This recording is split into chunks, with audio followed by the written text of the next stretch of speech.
مگر بچے کو دیکھتے ہوئے امیر تومان بھی شرمندہ ہو جاتا ہے اور کہتا ہے تول دینے کی ضرورت نہیں ہے، انہیں چھوڑ دو۔ سلطان ان سے پوچھتے ہیں تو تم قتل عام سے دستبردار ہو گئے ہو؟ ہاں تومان۔ تو تومان کہتا ہے شروع سے ہی آپ حق بجانب تھے، ہم انصاف کا بول بالا کرتے دوران اپنے غصے کے قیدی بن گئے۔ سلطان عزت الدین سے پوچھتے ہیں کیا آپ بھی ہم خیال ہیں ملک عزت الدین؟ تو عزت الدین بھی ہاتھ باندھ کر سر جھکا لیتا ہے۔ یہ دیکھ کر سلطان کہتے ہیں تو پھر یہ ہمارے لیے سبق بن جائے۔ اپنے تمام بندوں پر بلا استثنا رحم کرنے والے رحمان نے فرمایا کہ تم سے جنگ کرنے والوں سے اللہ کے راستے میں تم بھی جنگ کرو، لیکن اللہ کی بنائی ہوئی حدود کو نہ پھلانگے، کیونکہ اللہ حد سے بڑھنے والوں کو پسند نہیں کرتا۔ کرتگن انہیں لے جاؤ، انہیں کھانا دو اور محفوظ مقام پہ رہائش دو۔ یہ سنتے ساتھ ہی کرتگن انہیں لے جاتا ہے اور سلطان ان دونوں سے کہتے ہیں اس غلطی پر اصرار نہ کرنے کے لیے میں تم دونوں کا مشکور ہوں، اب اپنے سپاہیوں کے پاس واپس جائیں، کل معراج کا دن ہے، دعا کرتے ہیں۔ یہ سنتے ساتھ ہی وہ دونوں چلے جاتے ہیں۔ ناظرین، اس کے بعد ہم کچھ میں دیکھتے ہیں کہ ولیم کی قلم اور کاغذ وہیں پہ ہوتے ہیں اور وہ پھندے کی جانب چلتا ہوا جا رہا ہوتا ہے اور ولیم کی آواز گونجتی ہے میں صلاح الدین کو حیرانگی سے دیکھ رہا ہوں،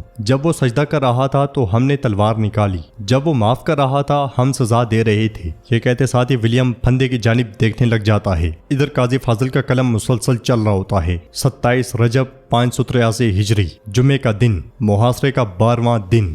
بالین کے ملاقات کی پیشکش سمیت خط پڑھتے ہوئے سلطان صلاح الدین کے چہرے پر نہ فتح کا غرور تھا اور نہ ہی غصے کے آثار تھے۔ تو ناظرین، اس طرح یہ شاندار تاریخ لکھی جا رہی تھی۔ اپنے لوگوں کے لیے ولیم لکھ رہا تھا اور ہمارے لیے قاضی فاضل۔ اگلے منظر میں ہم دیکھتے ہیں کہ سلطان کے سامنے بالین بیٹھا ہوتا ہے۔ سلطان اس سے کہتے ہیں میں تمہیں سن رہا ہوں بالین۔ تو بالین کہتا ہے تم نے کہا اگر میں نے شہر کو امن کے ساتھ سپرد کر دیا، مگر بالین کی بات مکمل ہونے سے پہلے ہی سلطان کہتے ہیں بہت دیر ہو چکی ہے بالین، میرے سپاہیوں کے شہر میں جنڈو کے ساتھ داخل ہونے کے بعد کیوں صلح اور شہر کو حوالے کرنے کی پیشکش کر رہے ہو؟ میں نے تم سے کہا تھا کہ میں اپنی پیشکش کو نہیں دہراؤں گا، اور اگر میں تلوار لے کر شہر میں داخل ہوا تو میں وہ بھی کروں گا جو تم نے کیا تھا۔ بالین کہتا ہے ہم دونوں بہت اچھی طرح جانتے ہیں کہ تم ایسا نہیں کرو گے، لیکن مان لیتے ہیں کہ تم نے میری پیشکش قبول نہیں کی اور جو تم نے کہا اسی کے مطابق کرنے کا فیصلہ کیا، تو خداوند کی قسم میں تمام عورتوں اور تمام بچوں کو قتل کر کے سب کو جلا کر راکھ کر دوں گا۔ تمہیں قیدی بنانے کے لیے شہر میں نہ کوئی مرد نہ کوئی عورت ملے گی، میں سارے گھر جلا دوں گا، تمام مسلمان قیدیوں کو ایک ایک کر کے ذاتی طور پہ قتل کروں گا، میں قبلۃ الصخرہ اور تمام مقدس مسجدوں کو تہس نہس کر دوں گا۔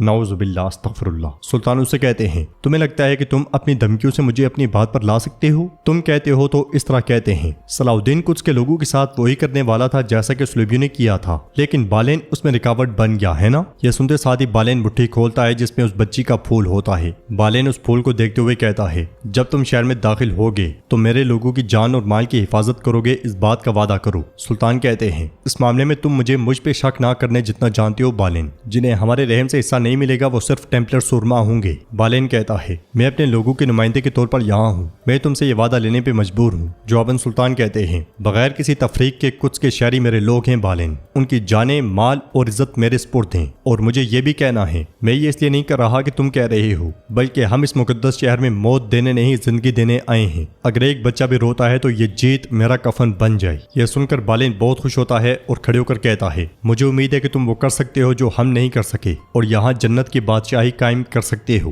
یہ کہتے ساتھ ہی بالین پھول سلطان کے سامنے رکھتا ہے اور چلا جاتا ہے۔ پھر ناظرین ہم اس منظر کو دیکھتے ہیں جس کا ہم ایک طویل عرصے سے انتظار کر رہے تھے۔ سلطان اپنے سپاہیوں کے ساتھ قدس میں داخل ہوتے ہیں، سب کے چہرے خوشی سے کھلکھلا رہے ہوتے ہیں، ہر زبان پر اللہ اکبر ہوتا ہے، ہاتھوں میں جھنڈے اور زبان پر اللہ کے نام۔ ایک طرف بازنطینی لوگ بہت ڈرے سہمے کھڑے ہوتے ہیں۔ یہ دیکھ کر سلطان ان کے پاس جاتے ہیں اور ایک آواز گونجتی ہے قدس میں رہنے یا جانے والا ہر کوئی سلطان صلاح الدین ایوبی کے اسلام کے سرچشمے رحمت سے اپنا حصہ وصول کرے گا۔ ساتھ ہی سلطان بالین کا دیا ہوا پھول واپس اسی بچی کو تھما دیتے ہیں، جسے دیکھ کر بچی بہت خوش ہوتی ہے۔ آواز مزید گونجتی ہے قدس کے تمام مرجھائے ہوئے پھول اس رحمت کی برکت سے دوبارہ کھل اٹھیں گے۔ اس کے ساتھ ہی سلطان نور الدین کے ہاتھ سے بنائے ہوئے ممبر کو دیکھتے ہیں جو قدس میں ہی رکھا ہوتا ہے۔ آواز گونجتی ہے ممبر زنگی کا فتح اللہ کی۔ اگلے منظر میں سلطان الیسا کراتگن، قاضی فاضل اور گوگبورو کے ساتھ مسجد الاقصی کو دیکھ رہے ہوتے ہیں۔ آواز گونجتی ہے اس نے ایک خواب دیکھا، اس نے اپنے عزم اور محنت کے ساتھ سب کچھ اور ہر چیز کے باوجود چل کر اپنے خواب کو حتمی شکل دی، اس خواب کو تعبیر دی اور آخرکار یہ سچ ہو گیا۔ یہ فتح آنسو سے مزین عبادت سے حاصل کردہ فتح تھی اور فرزندان امت کو یہ بات ہمیشہ یاد رکھنی ہوگی۔ فتح کو جانے والا راستہ اللہ کے سامنے سجدے اور اتحاد سے گزرتا ہے۔ یہ دیکھو، جب امت ایک ہوئی تو کچھ آزاد ہو گیا۔ اس دن ہم سب کے دلوں میں ایک ہی بات اور حقیقت گونجی، ازل سے ابد تک کچھ ہمارا ہے اور ہم کچھ کے ہیں۔ ازل سے ابد تک کچھ ہمارا ہے اور ہم کچھ کے ہیں۔ اور اس کے ساتھ یہ سلطان سجدہ ریز ہو جاتے ہیں۔ مسجد الاقصی کو دیکھتے ہوئے گگبرو اور قاضی فاضل بھی سجدے میں چلے جاتے ہیں، جبکہ مسجد کو دیکھتے ہوئے الیسا اور کاراتیگن کی آنکھیں بھر آتی ہیں۔ وہ عجیب کشمکش کا شکار ہوتے ہیں، مگر الیسا ایک دم سے سجدے میں چلا جاتا ہے۔ کاراتیگن بھی یہ دیکھتے ہوئے مسکراتا ہے اور سجدہ بجا لاتا ہے۔ ان پانچوں کے سجدے میں ہوتے ہوئے ہی یہ تاریخ ساز سیریز اختتام پذیر ہوتی ہے۔ کیسے لگی آپ کو صلاح الدین ایوبی کے 2 سیزن اور خاص کر کے آج کی یہ ایپیسوڈ؟ ہمارے لیے اس سیریز میں سیکھنے کو بہت کچھ تھا۔ آپ کو اس سیریز کا بہترین لمحہ کون سا لگا؟ آپ نے ہمیں کومنٹ باکس میں بتانا ہے۔ ویڈیو پسند آئے تو لائک کر دیں، شیئر کر دیں اور سبسکرائب نہیں کیا ہوا تو سبسکرائب کرنے کے ساتھ ساتھ گھنٹی والے آئیکن کو دبانا مت بھولیں۔ انشاءاللہ ملتے ہیں نیکسٹ ویڈیو میں، تب تک کے لیے رکھیں اپنا اور اپنوں کا بہت زیادہ خیال۔ اللہ نگہبان۔